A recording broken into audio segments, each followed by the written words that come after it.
Hello, my name is Taylor. Welcome to my channel. Today's video is an original book tag. I'm collaborating with Old American Spirit to bring you the America the Beautiful book tag.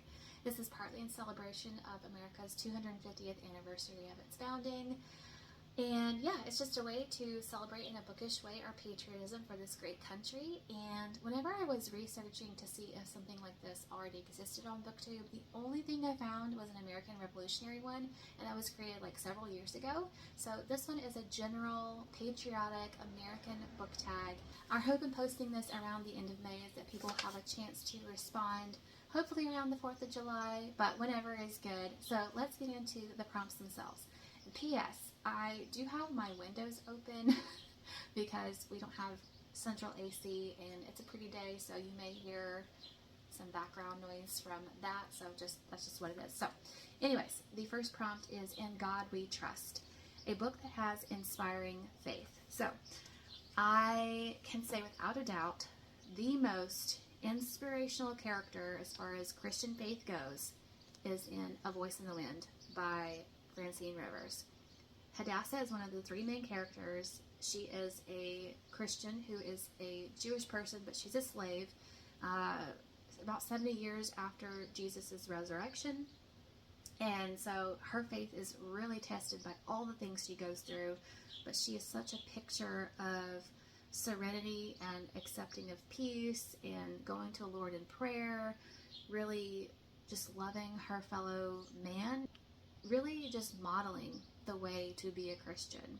And I could just go on and on about how she has really, a fictional character, has really convicted me and inspired me in my own faith. And yeah, it's just really phenomenal character that I will never forget. Old Glory, which is another name for the American flag, we have elicits strong emotion. So I can definitely also say this one for this prompt. A Voice in the Wind, because I just felt emotionally worn out for days after I read this. It was intense. It was heavy. It was emotional. I still have yet to cry from a book as an adult. This one came close, but I still have not physically shed tears. But my soul was hurting from this book, especially from the ending. But I don't want to repeat myself. I just wanted to throw that out there, that would serve as an answer as well. But to not be repetitive, I do have another answer, but it is in the opposite direction. It is a negative emotion. And I don't mean anything in reference to the American flag. There are people that disrespect the flag, and that makes me angry just in and of itself. But just to answer the prompt, it elicits strong emotion. I'm answering that. So that book is Brand of Light by Ronnie Kendig. So this book is probably the maddest I've ever gotten over a fictional work before as an adult. That one I read when I was heavily pregnant, so some hormones may have been involved in that feeling level, but this made me so mad. And I haven't seen anybody else talk about this book making them angry, so I may just be in a popular opinion. If you've read it, let me know your thoughts, but you may enjoy it, I don't know. But it is a Christian sci-fi type of book. Throughout reading it, it just felt like the writing did not give me enough information. Like, I would have a question, and it would just end up giving me more questions. It assumed I knew too much in some areas, but really, what did it end was the ending. What was that ending? It enraged me, okay? If I was a book-throwing person, I would have thrown it, but I didn't. Made me so mad. I'm still salty about it to this day. Superpower. The main character has a unique ability, or if you don't have one to fulfill that prompt, a very large, big book. So I'm going to say Mark of the Raven by Morgan L. Bussey. This answers the unique ability part.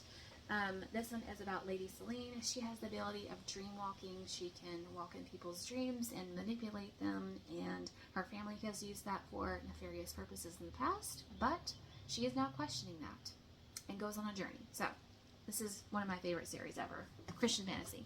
The American Dream. a book with a great family. So I'm going to say this whole series, which is the Elven Alliance series, but this is book 1, Fierce Heart by Tara Grace. This is a clean fantasy story, and this has 2 sets of families that are very much present in the whole series as a whole. Yeah, I just repeated myself. But anyways, there's Essie, who is a human princess, and Farendel, who is an elf, and they enter a contract by marriage. And so 2 families blend together and become one. The humans and elves are enemies of the past, but this marriage is supposed to kind of smooth the past and create alliances. And so book 1 in particular, you see more of Farendel's family because Essie goes to live with him in the elf country. And Farendel is a wounded soldier, basically. He has a very traumatic past of being a soldier, and he has some PTSD from it. He's still processing what was done to him. And so his family is very protective of him in sometimes not so helpful ways. Like they want to help him and love him, but they may not show it the right way. And elves are not as emotionally out there as humans are, I guess. But you really, as you read the series, you really come to understand their familial bond, how they care for each other, fight for each other, are willing to die for each other. There are some members that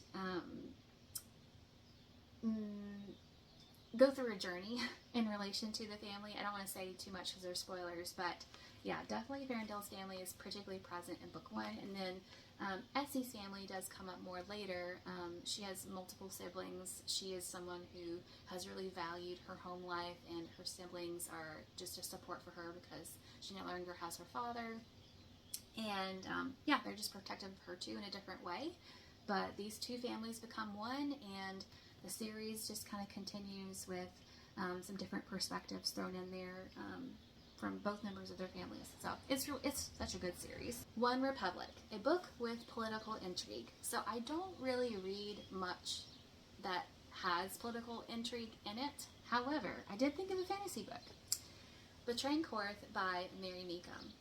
If you know me, you knew that probably Mary Meekum would end up on this tag somewhere, as I tend to talk about her books a lot. But this is book 3 in the Legends of Neverland series. It's about Dahlia. She is living in a kingdom where the monarchy is very, very corrupt, treats the populace like slaves. It's very much a human rights crisis type of situation. And so this is a villainous goose girl retelling where she replaces the princess when she's on her way to get married to Korth, who is the prince of a different nation. Pledge of Allegiance, a book or series you're fiercely loyal to. So I recently read Project Hail Mary by Andy Weir. It is actually now one of my top favorite books of all time.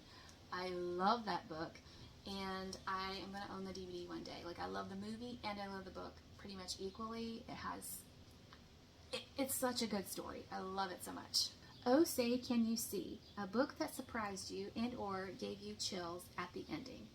The most twisty book I have read to date is The Mermaid's Tale by L.E. Richmond. I'm not even kidding you. Like, every single chapter was like a twist. I was like, where is she going with this? I have no idea what's going to happen. And it was so fun.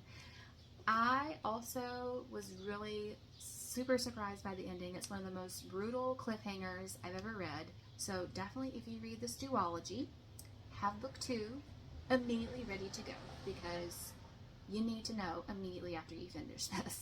Melting Pot, a book that is a blend of multiple genres. And immediately my mind goes to the Timeless series by Gabriel Meyer. Specifically for this prompt, I'm going to say In This Moment, because it's my favorite out of the series. It is book 2. There are currently 7 of them. I have read books 1 through 4, so I haven't read a few in the series, but so far this is my favorite.